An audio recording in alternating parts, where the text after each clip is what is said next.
আজকে আমার কাছে আছে 2017 সালের একটি ফ্ল্যাগশিপ ডিভাইস, যেটা হচ্ছে স্যামসাং গ্যালাক্সি নোট 8। এই ফোনটা যখন বের হয়েছিল তখন ফোনটা আমার প্রচন্ড পরিমাণের ভালো লেগেছিল, বাট তখন সামর্থ্য ছিল না এবং বয়সও ছোট ছিল, এই জন্য স্বপ্নই থেকে গিয়েছিল। আমার মতো হয়তো অনেকেই আছেন। যাই হোক, আজ এটা কথা বাদ দিই, মূল টপিকে আসি। আজকে 2023 সালের লাস্টের দিকে এসে আমি 2017 সালের একটি ফোনের রিভিউ করব। এটাকে ঠিক রিভিউ বলা যাবে না, কারণ পূর্বে আমার ফোন রিভিউ করার কোনো অভিজ্ঞতা নাই সেজন্য, এবং 6 বছরের পুরনো ফোনের রিভিউ করারই বাকি আছে। আজকের ভিডিওতে আমরা যেটা দেখাবো সেটা হচ্ছে 2023 সালে এসে এই 6 বছর পুরনো ওল্ড ফ্ল্যাগশিপ ডিভাইসটি কি নেওয়া ঠিক হবে কিনা। বর্তমান সময়ে আমি অনেকের হাতেই দেখেছি যারা ওল্ড স্যামসাং ফ্ল্যাগশিপ ডিভাইস গুলা এখনো ইউজ করতেছে, তাই ভাবলাম আমার কাছেও যেহেতু একটা ওল্ড ফ্ল্যাগশিপ ডিভাইস আছে, তো এটা নিয়ে আমি আজকে ভিডিওটা বানাবো। তো আমি ফারিন ইসলাম বাঁধন। সম্পূর্ণ ভিডিওতে আমি ফোনটি নিয়ে টুকিটাকি কিছু কথা শেয়ার করব। আর আরেকটা কথা হচ্ছে, আমি কোনো ফোনের রিভিউ এক্সপার্ট না, সো কোনো কিছু বাদ বা ভুল যেতেই পারে, তার জন্য আমি সত্যি খুবই দুঃখিত। সর্বপ্রথম আসা যাক ফোনটির ডিজাইন নিয়ে। বর্তমান সময়ে এসেও এই 6 বছর পুরানো ফোনটির ডিজাইন এখনো জোস, নিঃসন্দেহে। আমি মনে করি এই ডিজাইনটা 99% মানুষের কাছেই পছন্দ হবে। ফোনটাতে থাকছে সামনে এবং পিছে প্রোটেকশন হিসেবে পেয়ে যাচ্ছি কর্নিং গরিলা গ্লাস 5 এর প্রোটেকশন, এবং ফোনটার ফ্রেমটাও অ্যালুমিনিয়ামের। ফোনটার ডিসপ্লে কার্ভ হওয়ার ফলে ফোনটার গ্রিপ অনেক ভালো পাওয়া যায়, তবে প্রচুর ফিঙ্গারপ্রিন্টের সাপোর্টে। আমরা যদি ফোনটার নিচের দিকে লক্ষ্য করি তাহলে এখানে 3.5 মিলিমিটার হেডফোন জ্যাক দেখা যায়, এবং এর পাশেই রয়েছে টাইপ সি চার্জিং পোর্ট, এবং তার পাশে রয়েছে মাইক্রোফোন এবং রয়েছে স্পিকার গ্রিল, এবং তার পাশে রয়েছে স্যামসাং এর নোট সিরিজের জনপ্রিয় এইচ পেন। আমরা কম বেশি সবাই জানি যে স্যামসাং এর নোট সিরিজ গুলোতে এইচ পেন থাকে, তো অবশ্যই এটাতেও আছে। ফোনটির উপর সাইডে রয়েছে হাইব্রিড সিম কার্ড স্লট, যেটাতে একটা সিম অথবা এইচডি কার্ড অথবা দুইটা সিম ব্যবহার করতে পারবেন, এবং তার পাশে রয়েছে ফোনটির সেকেন্ডারি নয়েজ ক্যান্সেলেশন মাইক। ফোনটির লেফট সাইডে রয়েছে volume up and down button, and তার নিচে রয়েছে বিক্সবি বাটন। তো যারা জানেন না তাদেরকে বলি, বিক্সবি হচ্ছে স্যামসাং এর নিজস্ব অ্যাসিস্ট্যান্ট।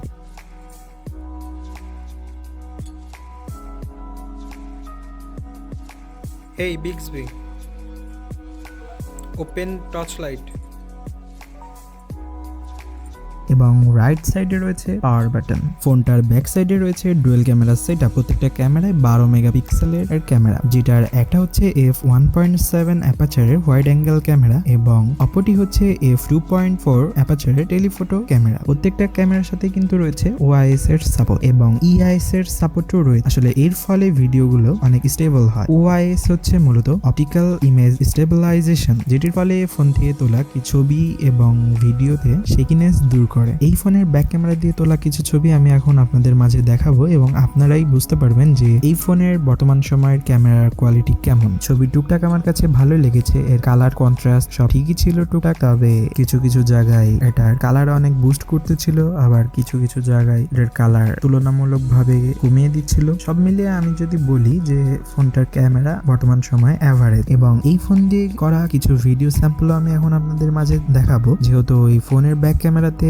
ওআইএস এবং ইআইএস এর সাপোর্ট আছে, যার ফলে এটা থেকে অনেক ভালো ভিডিও ফুটেজ পাওয়া যাবে।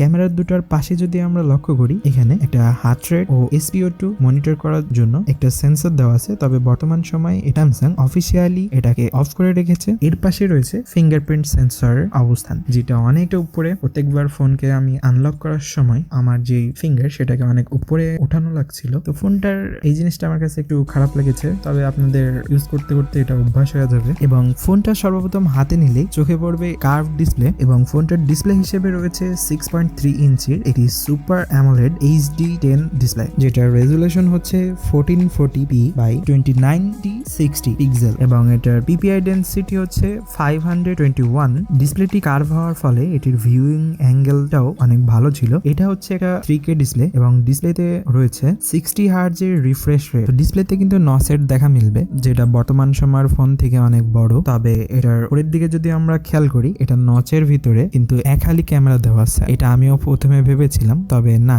এটার মধ্যে অনেক সেন্সর আছে। যেমন এটাতে হচ্ছে ডুয়াল ক্যামেরা, সেলফি ক্যামেরা হিসেবে রয়েছে 8 মেগাপিক্সেলের একটা f1.7 এর ওয়াইড ক্যামেরা, এবং সেকেন্ডারি যে ক্যামেরাটা রয়েছে এটা হচ্ছে একটা 2 মেগাপিক্সেলের একটা আইরিশ সেন্সর, যেটা হচ্ছে আপনার ফোনকে আনলক করার সময় এটা আপনার চোখ দেখে ফোনটাকে আনলক করে। তো ওইটার জন্য এটাতে 2 মেগাপিক্সেলের একটা ক্যামেরা আছে এবং এটার ফ্রন্টে এলইডি লাইটও আছে। তো এই মিলিয়ে আমি প্রথমে ভেবেছিলাম এটাতে খালি এটা ক্যামেরা দেওয়া আছে। তো ফোনটা যখন লঞ্চ হয়েছিল তখন ফোনটা দুটি ভেরিয়েন্টে লঞ্চ হয়েছিল, একটা হচ্ছে স্যামসাং এর এক্সিনোস আর একটা হচ্ছে স্যামসাং এর স্ন্যাপড্রাগন।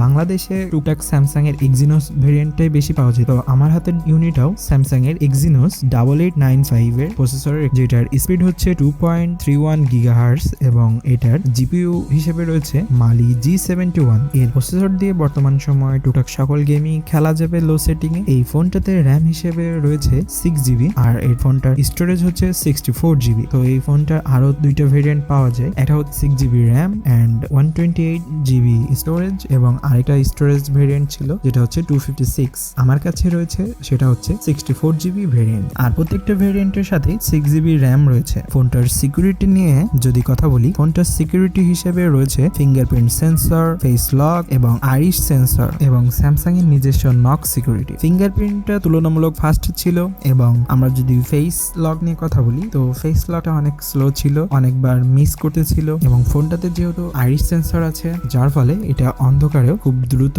ফোনটাকে আনলক করতে সক্ষম। ফোনটার ব্যাটারি হিসেবে রয়েছে 3300 mAh এর একটি ব্যাটারি এবং ব্যাটারিকে চার্জ করার জন্য 15 ওয়াটের ফাস্ট চার্জিং সাপোর্ট করে এই ফোনটি, এবং ফোনটিতে ওয়্যারলেস চার্জিং এর সাপোর্ট রয়েছে। তো ফোনটি বর্তমান সময়ে অ্যান্ড্রয়েড 9 ভার্সনে রান করছে এবং ফোনটিতে আছে স্যামসাং এর জনপ্রিয় ওয়ান ইউআই, যেটার ভার্সন হচ্ছে 1.0 এবং ফোনটির লাস্ট সিকিউরিটি প্যাচ আপডেট হয়েছে 1 আগস্ট 2021 সাল। তো এই ছিল এই ফোনটার স্পেসিফিকেশন। তো আমার হাতের এই ফোনটা থেকে আমি যেটা একেবারে আশা করি নাই সেটা হচ্ছে এই ফোনের ডিসপ্লেতে গ্রিন লাইন চলে এসেছে। এত পুরানো একটা ফোনেও যে গ্রিন লাইন আসবে আমি এটা একদমই আমার ধারণার বাইরে ছিল। তবে এই ফোনের সম্পূর্ণ ভিডিও শুট করার কিছুদিন পরে আমি হঠাৎ করে দেখি যে আমার ডিসপ্লের এক কোণাতে গ্রিন লাইন চলে এসেছে। এখন কিছু করার নাই, এটাকে নিয়েই থাকতে হবে। তো সোজা কথায় যদি বলতে চাই যে ফোনটা কারা নিবেন আর কারা নিবেন না, প্রথমে আসি কারা নিবেন। সহজ ভাষায় বলি যে এটা একটা ওল্ড ফ্ল্যাগশিপ ডিভাইস। এখানে অনেক ফিচার আছে যা